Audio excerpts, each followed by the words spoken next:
entre el gobierno de la República Dominicana y los que van a adquirir esos bonos.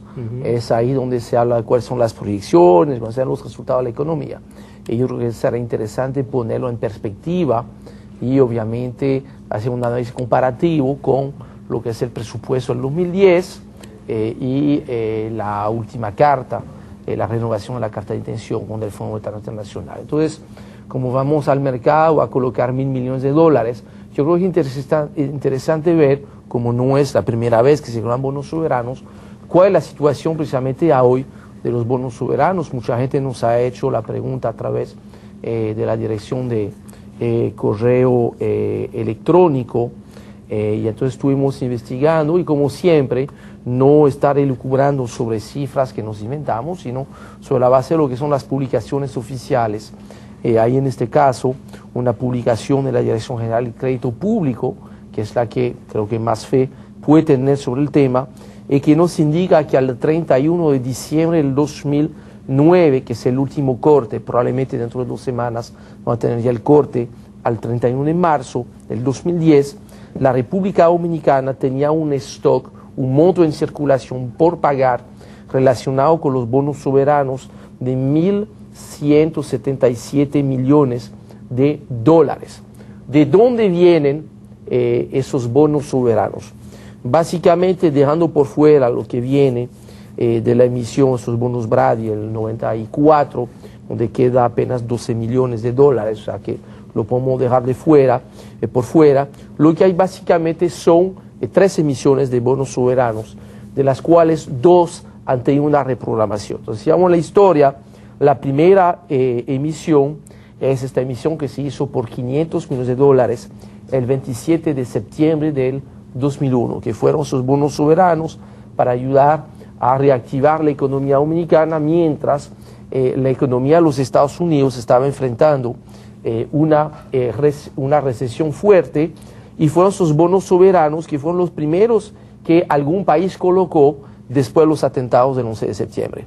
Hay que recordar que fueron, y es interesante, que el primer país que logró colocar bonos soberanos después del atentado del 11 de septiembre fue precisamente la República Dominicana. Esos $500 millones que fueron colocados en aquel tiempo a una tasa del 9.5%, se fueron amortizando de manera semestral, porque en esta emisión había un compromiso de reembolso semestral, a diferencia de las otras emisiones siguientes, donde el pago es totalmente a vencimiento. El 21 de julio del 2005, las nuevas autoridades, o sea, vamos a decir, el gobierno Leonel Fernández número 2, logra una reprogramación de sus bonos soberanos para poder extender el plazo de vencimiento al 27 de septiembre del 2011. O sea, básicamente extender por otros 5 años el plazo con una misma tasa del 9.5%. En aquel momento se había canjeado $480 millones, ya se han reembolsado unos $316 millones. Hoy en día el saldo, cuando digo hoy en día, al 31 de diciembre del 2009, de esta primera emisión de bonos soberanos quedaban $210 millones de dólares. Después de esto se produjo una segunda emisión de bonos soberanos, esta relacionada básicamente con la recompra de las EDES, entre otras cosas. Esta fue una emisión por $600 millones, a una tasa un poquito inferior a la primera, que fue una tasa del 9.04%. Otra diferencia es que esta emisión era por un plazo de 10 años y con pago a vencimiento. Ahora, del mismo modo, el 21 de julio del 2005 se reprogramó la primera, la de 500, y la de 600, extendiendo en este caso la que iba a vencer al 2013 por otros 5 años más, con lo que esta segunda emisión de $500 millones se pospuso hasta 2018. Hoy en día, este stock en circulación, como se capitalizaron intereses atrasados, que fue la razón por la cual se tuvo que reprogramar esta segunda emisión, hoy en día, esta segunda emisión, que hizo inicialmente por $600 millones, está consignada en los libros de crédito público por $641 millones. Finalmente, ¿Cuándo se hizo la segunda? La segunda se había hecho el 23 de enero del 2003 y se reprogramó conjuntamente con la primera, que fue del 27 de septiembre del 2001. En el 2005, julio del 2005, las autoridades, ya con la estabilidad que se había logrado, la buena imagen del regreso del equipo económico del doctor Leonel Fernández, el regreso a una tasa de cambio, precisamente hablando de tasa de cambio, la tasa de cambio que había llegado hasta 55, había bajado hasta 28, se logró reprogramar esta emisión, una parte en el 2013, 2011, y otra parte en el 2018. Y finalmente, en la segunda mitad del segundo gobierno de Leonel Fernández, se coloca el 20 de marzo del 2006 una última operación también relacionada ahí con el tema de EDES, hasta donde yo recuerdo correctamente, 300 millones de dólares para refinanciar el tema de lo que se debía a Unión Fenosa. Ahí se reprograma 300 millones de dólares a una tasa ya más baja todavía, 8.625%, con vencimiento al final. ¿Qué quiere decir eso, vencimiento al final?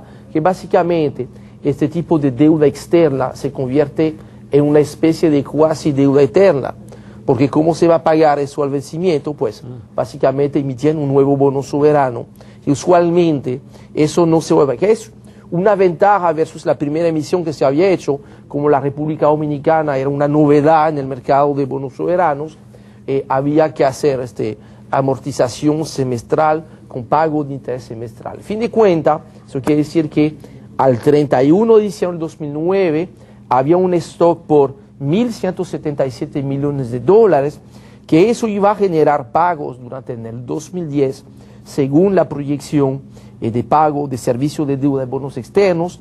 Pago de capital corresponde 105.4 millones de dólares este año, y pago de intereses 103 millones de dólares. A eso vamos a añadir ahora un bono soberano por 1.000 millones de dólares.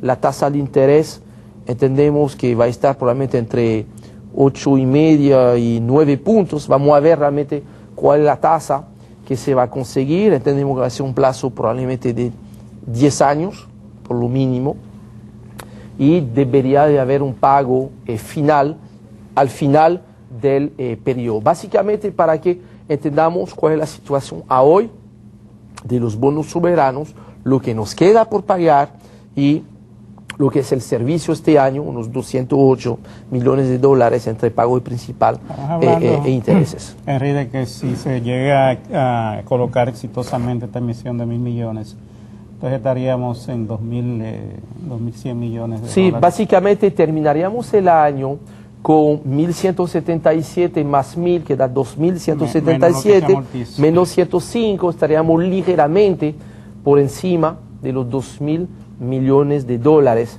al final de este año. Obviamente otro tema, pero creo que lo tengo que tocar después es la proyección del servicio de la deuda externa, que hay un interesante documento que acaba de publicar el Ministerio de Hacienda a través de la Dirección General de Crédito Público, donde tenemos que hablar de qué va a pasar después de que venza el acuerdo con el Fondo Monetario Internacional después del 2012, pero eso va a ser después de la pausa cuando regresemos.